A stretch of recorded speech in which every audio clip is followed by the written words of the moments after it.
everybody. So I have been encouraged by L78 in Philadelphia to speak mind, and Clintstone says that our job is yes, Apollo. He's cute, and he has my sock, so I don't even understand. At least anyway, Clintstone says our job is to be funny and make jokes and point out hypocrisies, right? So everyone's saying speak your mind when you see things and you're like, what? So two of the stories, this is rabbit hole instruction, right? So two of the stories should be monkey hole. Well, not a monkey hole. Anyway, so one of the stories was about electromagnetic fields. And I looked at that, and the way I found it on the website was I looked up the author. And what you find out, it was about, the fiveums who've gone to the store, right? That and how it can worsen little bits and bobs of colds and flus people might get, right? And it's kind of a short article, but when you look at her, the lady that wrote it, I'm assuming a lady because her name is Beverly Rubik, okay? When you look her up, she started writing and publishing articles in like 2002. And she was talking then about the biofield hypothesis, its biophysical basis and role in medicine. And the interesting point was in 2002, it was like December, right? We'd all just, a year earlier, we had all had the shock of our lives, something we never imagined would happen. And she started taking things off. So about 13 years later in 2015, she starts publishing things. And that what she was pointing out was the cat interestingly, they did a study on animals to see how the fiveums that go to the store, right? How they did it like back in 2015 or so to see how they were faring, the animal kingdom. So this biofield hypothesis is very interesting. It says this paper provides a scientific foundation for the biofield, the complex, extremely weak electromagnetic field of the organism, human, hypothesized to, meaning they're imagining, right? This is 2002. This is 20 years ago, almost. And they're trying to figure out, do we vibrate? What's going on? How do things happen? So I think what she probably got into it was because there was a lot of people that were affected, and this ended up helping a lot of people get through trauma, et cetera, with treatment. And they were trying to figure out, how do we heal people? Because people were really broken in that September. I mean, I don't want to go. If you want to see, so many people that I watch and I get news from, etc. Started in all of the looking at things and articles and reading stuff for themselves after that happened. And it's interesting. So we were reading for ourselves. So the biomagnetic field, because you're thinking everyone's talking about the fives that go to the store, right? It's terrible, terrible. And if everyone's walking around going terrible, terrible, well, all you're going to be thinking is terrible, terrible. So here, this was interesting. We'll continue and finish into a paragraph. The biofield is This paper provides a scientific foundation for the biofield, the complex, extremely weak electromagnetic field of the organism, hypothesized to involve electromagnetic bioinformation for regulating homeodynamics. So what they're saying is that our body sends out signals about our own body to all things, right? So that it can get regulated and be, homeodynamic in its homeostasis, right? The biofield is a useful construct consistent with bioelectromagnetics and the physics of nonlinear, dynamical, non-equilibrium living systems. It offers a unifying hypothesis to explain the interaction of objects or fields with the organism, and is especially useful toward understanding the scientific basis of energy medicine, including acupuncture, biofield therapies, bioelectromagnetic therapies, and homeopathy. The rapid signal propagation of electromagnetic fields comprising the biofield, as well as its holistic properties, may account for the rapid holistic effects of certain alternative and complementary medical interventions. So this is what I really, really, really, really believe about not telling the general public the truth or being all sensory, etc. If they were just honest and didn't try and sell a bill of goods and allowed all of these really smart people and scientists to look in a group honestly. Like if we really like our super fast internet and we always have to have the fives that go to the store so we can have a movie like that when we want it, there's trade-offs. Instead of saying people are crazy, just say, hey, this can sometimes happen. If you have these symptoms, we've come up with this solution, and there's all kinds of natural stuff. So that lady making comments about like the thing and stuff, I think she's got a voice to say something. So she was kind of like pointing out, going like, this is interesting, and her reminding that the cat dog cat did the study on animals and the fives that go to the store, and that they're going to want to look at that in human beings is it. Apparently, and what I learned from the Dark Horse podcast, Brett and Heather Weinstein, and you'll never see on my video thing I don't put channels. You don't know what I watch unless you watch me, and then you hear and you're like, oh, that's where she gets her shit. That's where. Sorry, it's not made for kids. I hit that button. Yeah, Brett and Heather Weinstein are very scientific-y. They're both like PhDs and doctors, etc. And all of these things that this one article was, right, where I'm finding out about Beverly Rubik, right, is on PubMed.gov, and the article was evidence for a connection between the vid and exposure to radio frequency radiation from wireless communications, including fives that go to the store. So that's that. So that's what I learned from the interesting deep dive. You're gonna have to, I would say any article that catches your eye, folks, I would really just like read it. It's only going to take you a couple minutes, and then you're going to be able to figure out, because any headlines are poofy. So then he also goes on and he talks about the thing. And okay, so this is why I can make a snowman. You can't cut and paste government, people. Okay. He said, read this for yourself. I'm going to read it out loud because maybe somebody will listen. And I should actually, and what I'm doing here, thank you, Stephen Corbett of the Corbett Report, but I think he's off the YouTube. I know he's still doing smart things, but I think he's off the YouTube because they were very censory and took away the monies. Now, I can't ever imagine people watching me enough where I would ever get monies for stuff. Okay, so what I do is when I'm looking at something on the line, Shift P, I print and I save it as a PDF, and I have a little file on my computer called Wayback Docs. I should save it on a hard drive or whatever. It's less paper, but when I'm thinking about where did I see that, I don't have to search on the, and usually when I print it out, it's got the link. Yeah. I'll be the most popular show in the world. Oh, I have 8 minutes. I don't want to go more than 10 minutes. Okay. So then the other one he was talking about was this little story, right? Space.com. Okay.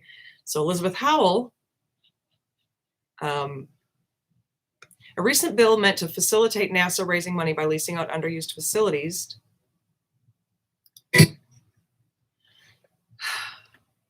went in a most unexpected direction, expanding the right to vote. The NASA property bill was, and this was, Elizabeth wrote this 11 days ago. And today it is the 25th of January, 2020 on the Gregorian calendar in the United States Corporation. Now, and it's 15:54 on the West Coast. Well, I'm not on the West Coast, but I'm close to West. I'm in California. Yes, dear. What do you want? Come here, Boyle. Come on. Look, it's my grand dog. See, bonus for pet lovers. Look, see what you miss when you don't watch Hook Live. Like whatever. Okay, so recent bill. The NASA property bill was transformed into the Freedom to Vote John R. Lewis Act under the Democratic leadership of the House of Representatives, seeking to undercut Republican opposition to expanding the franchise. The act includes provisions such as turning Election Day into a federal holiday, allowing same-day voter registration, expanding early voting, and get your own ball. Expanding early voting and mail voting and allowing more types of non-photographic ID for voting, according to Business Insider.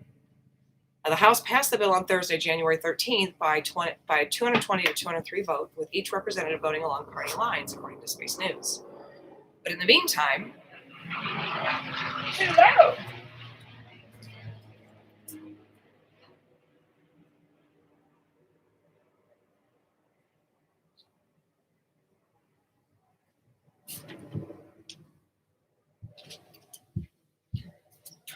That's the only bummer about my historic grove is that it blocks helicopters.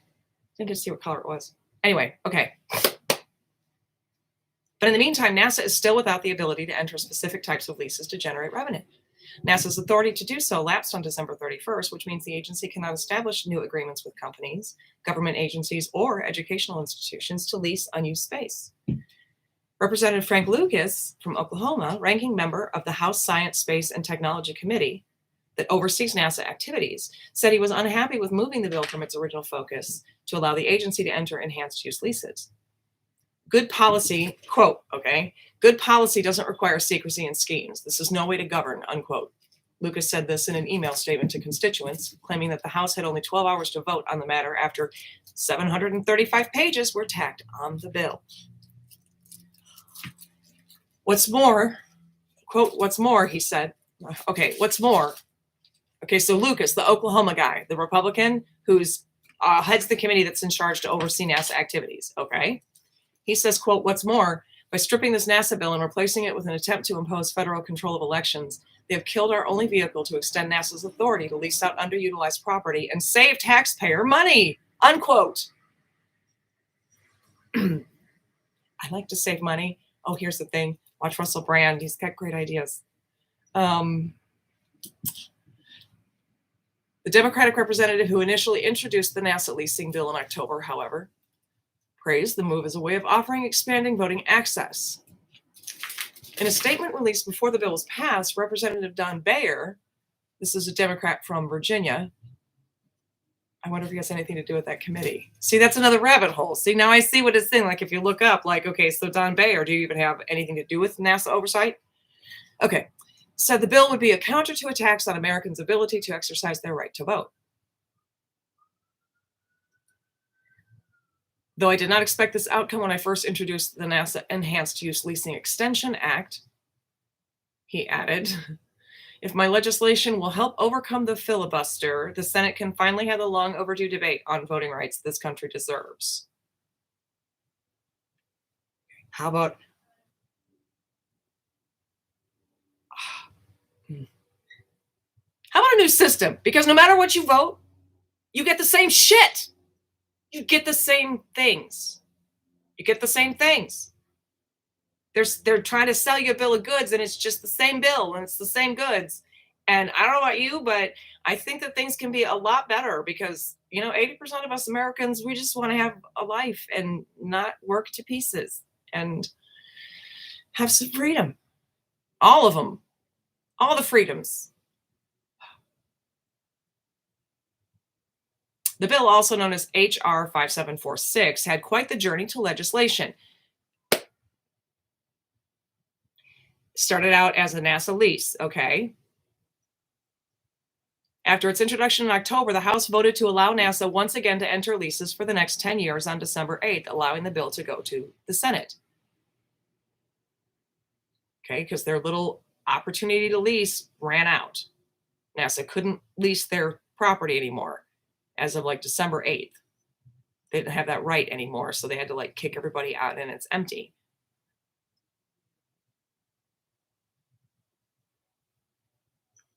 So they voted to allow them to enter into leases for the next 10 years on December 8th, allowing the bill to go to the Senate.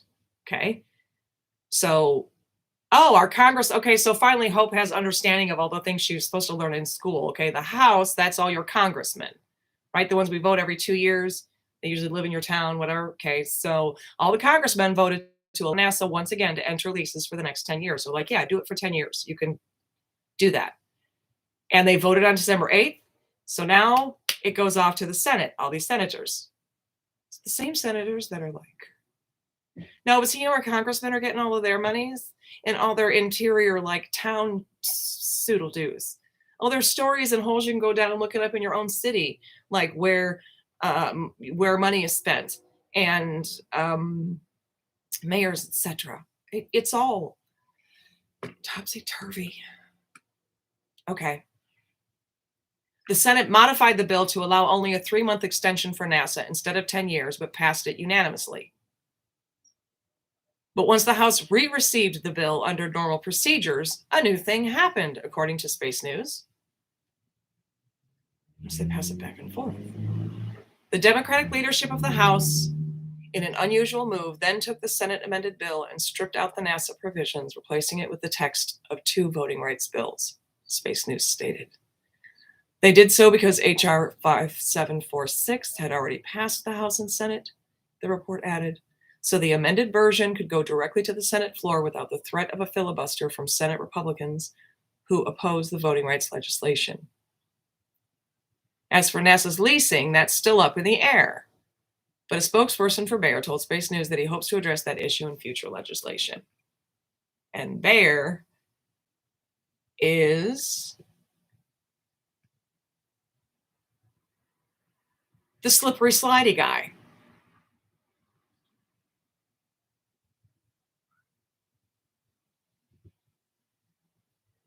Oh, I see. So they asked Bayer, what about NASA? And he says, we'll talk about it later. Great. Okay. So that's that. And no, I don't want to eat the bugs. So yeah. Tuesday out, everybody. Oh, and by the way, has anyone had the experience? When I got home yesterday, my body physically felt as though I had worked 2 work days instead of just 1. So, yeah, that's happening. Oh, I love Suspicious Observers. It's like a 5-minute thing, and he's so consistent. I really admire that. Very smart too. But one of my takeaways is that the Earth is literally spinning faster, like by 0.53 milliseconds per year. So, I don't know. Tuesday out.